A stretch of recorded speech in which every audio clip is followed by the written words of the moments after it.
right, let's get it. And we are live. Hello, everyone. How's everyone's Saturday going? My name is Daniel Yang, president of Running Club at the University of California, Riverside, with my co-host Thomas Kawase, vice president of Running Club. And also today we have a special guest, Alejandro Hello. Grant. Hey there. Yeah. All right, so Alejandro, when did you join Running Club, and what's so great about Running Club?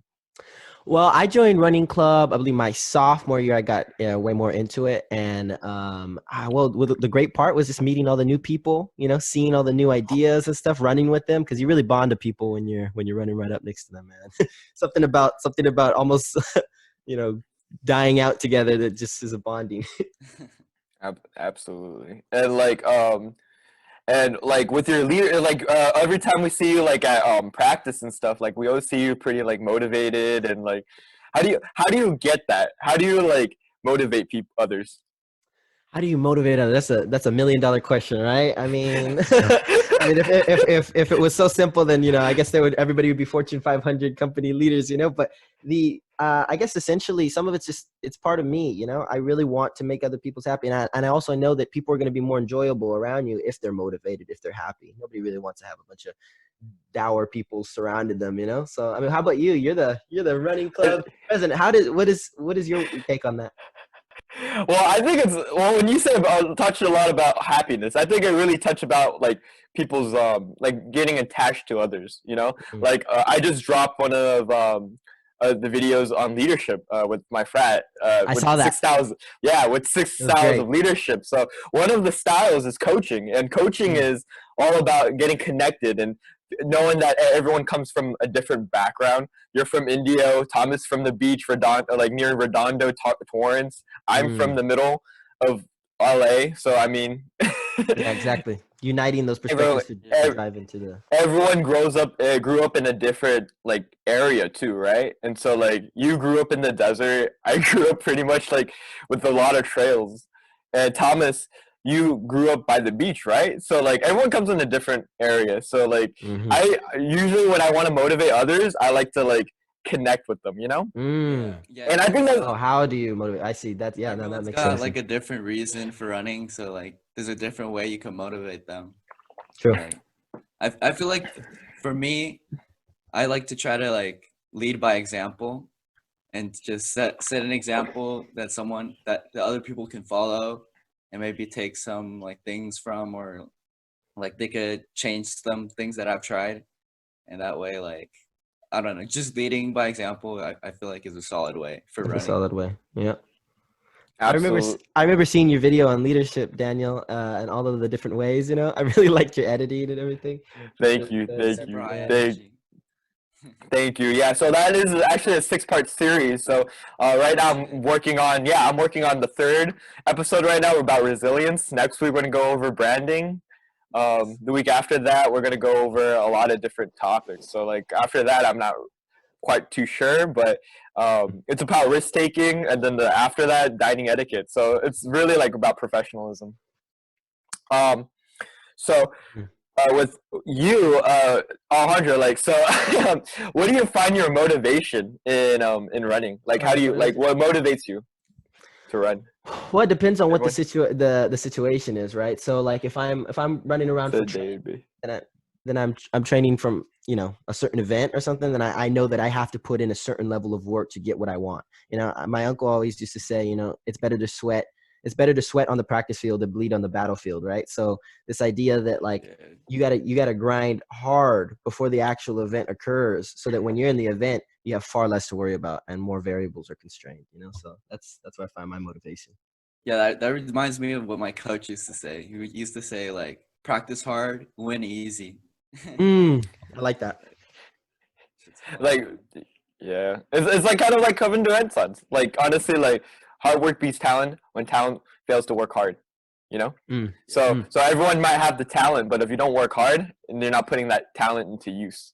So yeah, definitely for running, you gotta even if you're super talented, especially long distance running, you need to put in a couple miles in your legs before you go out and race or whatever. Mm-hmm. Absolutely. That's so crazy, because it sort of brings up the topic, or the difference between how to motivate someone versus how to lead them, right? Because a lot of people that are led are not extreme. A lot of people that are led, a lot of followers aren't necessarily extremely motivated, but they know when they see a strong leader and they're willing to at least go and put in the work, for them. Yeah. But it's a delicate process, but yeah, man. So respect to all the team captains out there. Absolutely. You were a captain before at Shadow Oaks High School? Shadow Hills. Shadow Hills High School. Yeah. So how was that experience for you? It was invigorating, man. Sometimes I look back at the videos because I'll be searching like through Instagram something and it'll pop up as like, oh, a year memory or something, and it's really great looking back and realizing that because some people still are like one person made a podcast and my name got brought up and they're like, yeah, so he motivated me so much. It really changed my perspective on this. I started thinking about this differently, and people come up to my mom and say that and stuff. So like to know that you had that difference in other people's lives really, really puts a different perspective to how you carry yourself. Absolutely. It seems like you make a huge impact on your team. Hopefully, that's all you can hope for. And it's crazy too. So when we were captains back when our senior year, right? Right now, like one of my rookies, like she was rookie of the year. She was a freshman varsity. She got Hacienda 5. She got one of the prestigious awards, Hacienda 5, which means that like you're like the 5 in the group of like hundreds of athletes in Southern California. So it's crazy in our league. So it's crazy. It's like, wow, like now, like look at you. Hey, like you grew. Like it's only been 4 years, So it's like isn't that amazing? And you were team captain when she was running under you? Yes. So she was a team captain when I was. So I was like, wow, and she became a team captain too because it's her senior year, right? It's crazy. That's what happened to me. The person in the podcast, he ended up breaking some of the records and becoming team captain. His crazy. You're a young Padawan. Yeah. Dude, I feel like running is so crazy. Like I feel like your effect on others is like the last thing I think about, but it's like it has a huge effect. It's so much easier to run with people like when they're right next to you. Like, yeah, that's just tripping. The motivation. The motivation. How about you, Thomas? Like when you were back in, I remember you came from a background where it's like really good CIF state. Yeah, we got second at state, but the year after us, they actually won it. They got first. And you were from South High or Torrance High or which high school? West Torrance. Oh, West Torrance High. Okay, yeah. Cool.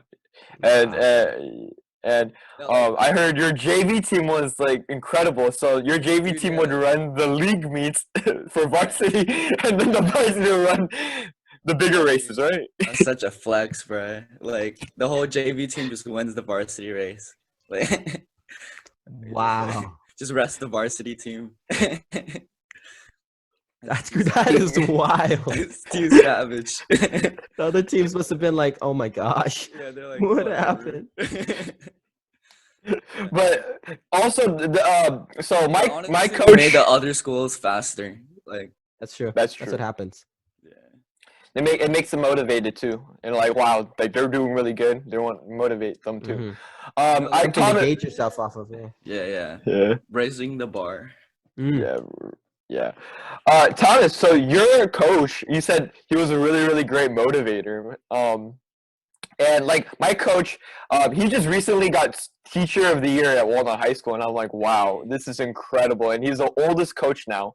I have 2 coaches. He was the rookie coach. So when I was the team captain, it was his first year. His name is Coach Knox, Jerry Knox.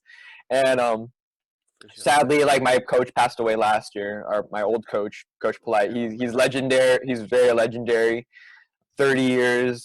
Oh, actually 50 years. Sorry, since the school opening, 50 years at the school, and 2-time state champion coach, and 2 individual state champion, like individual CIF champion, Koyariaga and Millentry. So it's incredible that these coaches really motivate. So tell me about like how your coach impacts you, Thomas. I mean, he was just like super good at talking to people. Like I'd never seen anyone that could just like control a crowd and just like completely motivate them. Like it's just like the energy he carried. Like he just seemed like super hyped and super happy about like running. Like it didn't make sense. Like the first time I saw him, I was just like, I don't get this. Like he's just like trying to trick us to run. Like, but then like slowly it was Trick you just, guys to run.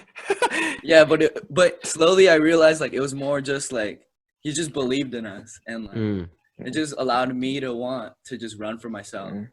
Absolutely. Like, I feel like that's just like crazy, man. Such an amazing coach. Like fuck. Yeah, I think you touched on something so really, really good there. You made you want to run for yourself. And I think that that's really what the core motivation is getting people to have that self-drive, right? Because leadership is leading them and bringing them, you know, under a maximum or certain purpose. But like motivation is to get them to sort of have their own internal engine, you know? So yeah, because so that's really good. It's definitely one thing to try to get someone or try to train someone to get them on the varsity team instead of like or like getting them to like want to be on the varsity team. Like that's such a different like drive, because like if you get someone to want to be on the varsity team, like there's really no stopping them. Like it's up to them. Very true. Yeah. How about you, Alejandro? Like, how about your coach and your coaching staff? And my coach was Coach Tambo, right? So like how it is in my town is Shadow Hills is a pretty new school or a newer school. Yeah, newer school. Yeah. In Indio High School was like they owned this part of SoCal for a while, you know. And when Shadow Hills opened up, a lot of the kids and new kids, like district lines are redrawn, and some of the coaches, including Coach Tambo, sort of were like, well, I want to go build, you know, and respect to that, the builders, you know, the individuals that are like, I know that the first few years may not be, may not put us on the map per se, you know, in everybody's perspective, but they're going to at least start developing a program and hopefully start building a legacy. And that's what he did. He was able to take that on his shoulders. And we had a lot of people, we had a lot of people who ended up going to other places. I think it was Jalen Morgan. He ended up becoming a thrower at like a really like a prestigious university. And so, yeah, it's respect to that. Yeah, throws wow. Awesome. Wow, sounds like your coach is like a visionary though, kind of like Elon Musk, right? Sounds like a visionary. Yeah, it's definitely really hard, especially when you start off your own company. I started my own company 3 years ago, and literally, like, it's a lot of work. And so it's all about that vision and setting that goal, right? And Absolutely. so, what kind of leader are you, Alejandro? Like, what kind of leader am I? Okay, this is interesting because I wanted to touch back on the idea of with the original question you asked, the motivation and leadership, right? So I feel like the best leaders combine a little bit of all of those elements that you had in your video. You know, a little bit of a Joe Sargent doesn't hurt anybody, but also understanding that coaching is very important, and this aspect of coming sort of like building unity so that you can go to a common goal. My type of leadership, I really want to leave a legacy for people. I want them to be able to do it themselves. So if I wasn't there, they don't just go into complete disarray. Because that's what I see a lot. You know, you have maybe strong leaders, but as soon as the person leaves the room, the entire thing goes awry. So I feel like that's a weak point in some people's leadership. So that's my goal. That's how I lead. I want them to be able to lead themselves. You know, I want them to be individual organisms, but can come together for a cohesive, cogent goal. You know, so yeah. Yeah, definitely. With running club, I realized like it's like someone could lead the whole club on their own and it'd probably be fine, but like having like a strong team is definitely so important just for like the current state of the club and like the longevity. It's like, once me and Daniel leave, like I feel like we have a solid team that's going to be able to like Sam and Isa, they're putting a lot of work. They're gonna be they're the future. And so with running club, it's honestly with running club, it's the matter of how much you put in is whatever you get out, right? Yeah. I came to the club not even knowing that I would even be a leader of this club. I remember when we were both freshmen, we were like trying to get that trailblazer position together, but none of us got trailblazer. I just like applied just to apply, like fuck it. Well, I wanted to develop something. Yeah, me too. I wanted to develop something, like slowly build myself up. But it seemed like because I became a treasurer and seeing what dog's barking. Yeah, you're fine. But seeing what happened with John really had me like kick in my goals and getting that together, you know, like trying to get everyone together and And like honestly, you and me, my leadership style and your leadership style, Thomas, like literally we let people do their thing.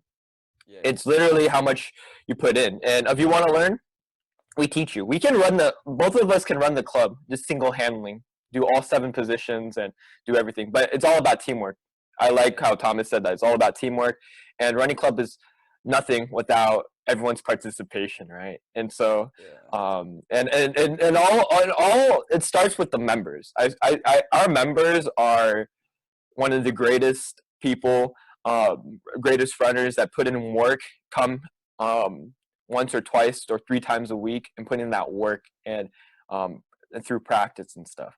And so that's our main driver. And so we're about to run out of time. So, but anyway, yeah, it is actually pretty fast. But any last words, Alejandro, for the viewers at home about Any last motivation words? or anything? I guess my last words are motivation starts in the self. If you want other people to be motivated, sort of like what Thomas said, you're gonna have to lead by example and to show that energy, bring that energy to the field. Facts. Absolutely, be a role model, right? And so, well, thank you so much for being on the show, Alejandro. Thank you. Thank you so much. Thank you so much. So for Running Club, Monday through Friday, we have practice of 5:30 p.m. Hopefully, fall quarter we can get back on track. But right now it's so unclear, unprecedented times. But I hope everyone's staying safe at home. Keep healthy, stay safe, stay strong, everyone. All right, keep running. All right, thank you, and have a wonderful weekend, guys. Oh no, have a wonderful day.